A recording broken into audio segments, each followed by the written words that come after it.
This is Lonnie, and today I have a question from Vicky. Vicky asks, how do I stop snacking after I go to bed? She then adds this, I have an annoying habit. After going to bed and falling asleep for the night, I wake up after an hour or two of deep sleep and go to the kitchen with an urge for a snack. It's usually a sweet or something crunchy or salty, sometimes all three, like chocolate chip cookies, brownies, Haagen-Dazs, nuts, crackers. I tried not leaving the bed and to just sit up and drink water that I keep on the nightstand, but to no avail. It's like my body just needs something in my stomach to go back to sleep. Suggestions?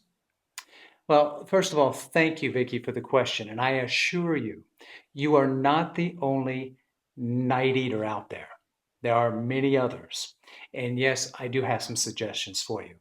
The first one might surprise you, and that is make sure that you get your day started with a nice big breakfast. Studies show that failure to have a good breakfast leads to more snacking in the evening. And make sure there's lots of fiber-rich food like oatmeal, lots of fruit. So that would be my first suggestion. The second is you want to make sure that you keep the tempting foods, the biggest problem foods for you, keep them out of the house if you can. We call this creating a safe haven. So if this were me, I wouldn't dare have the Haagen-Dazs in the freezer because that's just going to be too overwhelming of a temptation for me. So keep the biggest problems away. So that's my second suggestion. Third, as you already mentioned, this has become a habit for you. So it's going to continue for a little while because habits, by definition, are things that we do automatically. So when you wake up, you're automatically thinking, oh, I need a snack.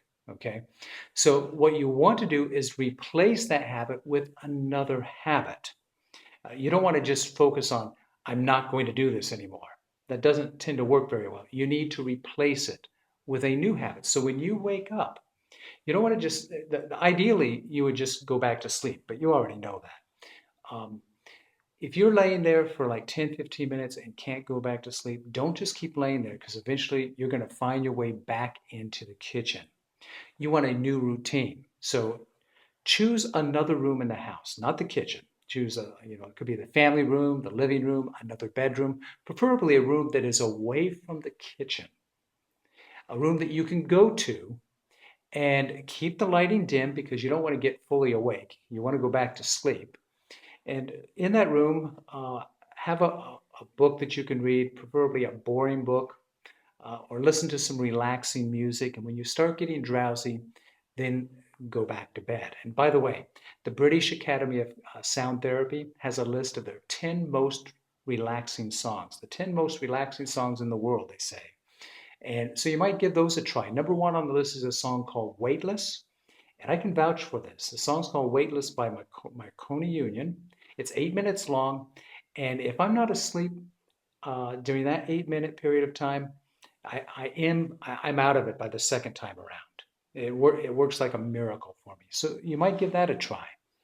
Um, Something else to consider, Vicky, is your exposure to artificial lighting in the evening, especially blue light, the type of light that you get from your computer screen or your smartphone or your television.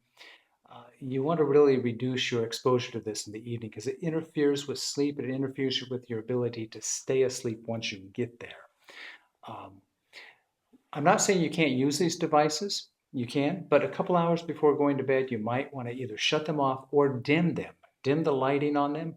And there are actually some apps out there that you can get that block the blue lighting that can help. So that's something else to consider. Let me share with you a story. Her name was Joy, and Joy had a problem of eating late at night as well, only it was a little bit worse than yours, Vicki. What she did, Joy would get up in the middle of the night, 2, 3 o'clock in the morning, get dressed, and she'd actually go out to McDonald's and she would get herself a quarter pounder and get her some ice cream. And she knew that this needed to stop. So she came up with a very simple strategy. She got these sticky notes and she put a sticky note on the front door. It said, don't go out and get junk food. She put a sticky note on the refrigerator set that asked the question, are you really hungry?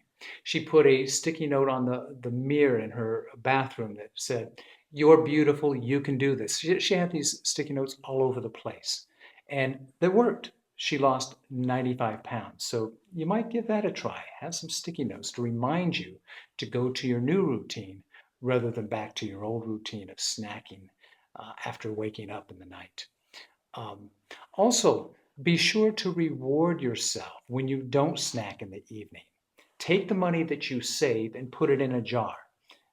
Do something like this. You just put the money in the jar that you save from not snacking, and when the jar is filled, you take that money and you go and you buy yourself a new blouse, a new pair of pants, something other than food to reward yourself for doing this new behavior. You want to reinforce it so that it becomes a habit. Those are some ideas for you to consider. Hope it's been helpful. Make yourself a great day.